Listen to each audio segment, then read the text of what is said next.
2025க்கான இம்பார்ட்டண்ட்டான maths problems பார்த்துட்ருக்கோம். ஒரு வெண்டர் வந்து 10 கிலோ பெர் டேக்கு ஒவ்வொரு நாளும் 10 கிலோ வாங்குறாரு. அது 3 நாளைக்கு வாங்குறாரு. 1 கிலோ 10 ரூபா அப்படின்ற விதத்தில் ஒவ்வொரு நாளுமே 1 கிலோ டொமேட்டோ வந்து வேஸ்ட் ஆகிடுது 3 நாளுமே.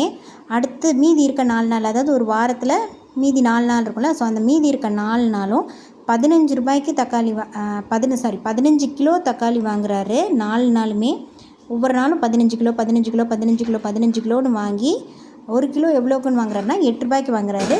ஸோ இது எல்லாமே வந்து என்ன பண்ணுறாருன்னா 20 ரூபாய்க்கு வந்து செல் பண்ணுறாரு. ஸோ அது ப்ராஃபிட்டாக லாஸுன்னு கேட்டிருக்காங்க. கொஸ்டின் வந்து கன்ஃபியூசிங்காக இருக்கும். பட் ப்ராஃபிட்டோ லாஸோ கண்டுபிடிக்கிறதுக்கு என்ன நம்ம பார்ப்போம், selling price minus cost price, அவ்வளோதான். ஸோ ஃபஸ்ட்டு காஸ்ட் ப்ரைஸ் கண்டுபிடிக்கிறோம். காஸ்ட் ப்ரைஸு சரியா. ஃபஸ்ட்டு என்ன பண்ணுறாரு, 10 கிலோ வந்து வாங்குறாரு, 3 நாளைக்கு வாங்குறாரு. 1 கிலோ 10 ரூபா. ஸோ 10 × 10 100. 3 நாளைக்குனா 300 ரூபாய்க்கு வாங்கிட்டாரு. இது வந்து ஃபஸ்ட்டு 3 நாளோட காஸ்ட் ப்ரைஸ். அடுத்து நெக்ஸ்ட்டு 4 நாளோட காஸ்ட் ப்ரைஸ் 15 கிலோ 1 கிலோ 8 ரூபா. 4 நாளைக்கு வாங்குறாரு 480 ரூபா. ஸோ டோட்டலாக 7 நாளைக்கு இது ரெண்டையும் கூட்டினோம்னா 780 ரூபா காஸ்ட் ப்ரைஸ்னு கண்டுபிடிச்சாச்சு. டொமேட்டோ வேஸ்ட் ஆனது 3 கிலோ வேஸ்ட் ஆகிருக்கு கரெக்டாக. ஸோ செல்லிங் ப்ரைஸ் என்ன கண்டுபிடிக்கணும்னா அதுக்கு நம்ம எத்தனை கிலோ செல் பண்ணியிருக்காருன்னு கண்டுபிடிக்கணும் இல்லையா. ஃபஸ்ட்டு வந்து 30 கிலோ செல் பண்ணதில் வந்து 3 கிலோ வேஸ்ட் ஆயிடுச்சு. ஸோ 27 ப்ளஸ் அடுத்து வந்து 15 கிலோவாக வந்து என்ன பண்ணியிருக்காரு, 4 நாள் செல் பண்ணியிருக்காரு. ஸோ அது 60. ஸோ மொத்தமாக 87 கிலோ செல் பண்ணியிருக்காரு. ஒவ்வொரு கிலோவும் செல்லிங் ப்ரைஸ் என்னென்னு பார்த்தோம் 20.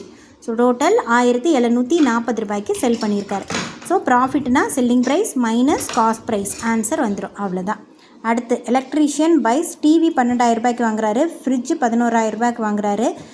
டிவி வந்து ஒரு ரிப்பேருக்காக எக்ஸ்ட்ரா ஒரு 1000 ரூபா ஆயிடுது. ஃப்ரிட்ஜு பெயிண்டிங்காக 1500 ரூபா ஆயிடுது. ஸோ மார்க்கெட் ப்ரைஸ் எவ்வளோன்னா டிவிக்கு 15,000ம் ஃப்ரிட்ஜுக்கு 15,500 மார்க் பண்ணி வச்சுருக்காரு. ஸோ வந்து டிஸ்கவுண்ட் ரெண்டுக்குமே வந்து 1000 ரூபா அப்படின்னு டிஸ்கவுண்ட் கொடுத்துட்றாரு.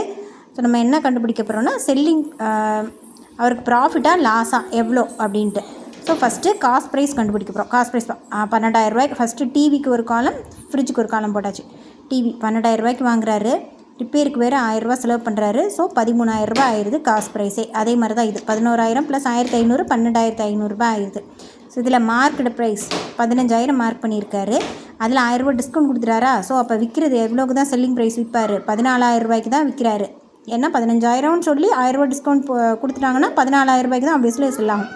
அதே மாதிரி இங்கேயும் மைனஸ் பண்ணி போட்டுக்கிறோம். 15,500 ரூபாய்க்கு மார்க் ப்ரைஸ், டிஸ்கவுண்ட் 1000 ரூபா கொடுத்தா 14,500. சரியா. இப்போ செல்லிங் ப்ரைஸும் கிடச்சிருக்கு, காஸ்ட் ப்ரைஸும் இருக்குது. செல்லிங் ப்ரைஸ்லேருந்து காஸ்ட் ப்ரைஸை வந்து நம்ம மைனஸ் பண்ணும்போது இங்கே 1000 ரூபா வருது. இங்கே வந்து செல்லிங் ப்ரைஸ்லேருந்து காஸ்ட் ப்ரைஸை மைனஸ் பண்ணுறப்போ எவ்வளோ வருதுன்னா 2,000 ரூபா வருது. ஸோ டோட்டலாக அவருக்கு எவ்வளோ லாபம் கிடச்சிருக்குன்னா 3,000 ரூபா லாபம் கிடச்சிருக்கு. இதுதான் ஆன்சர்.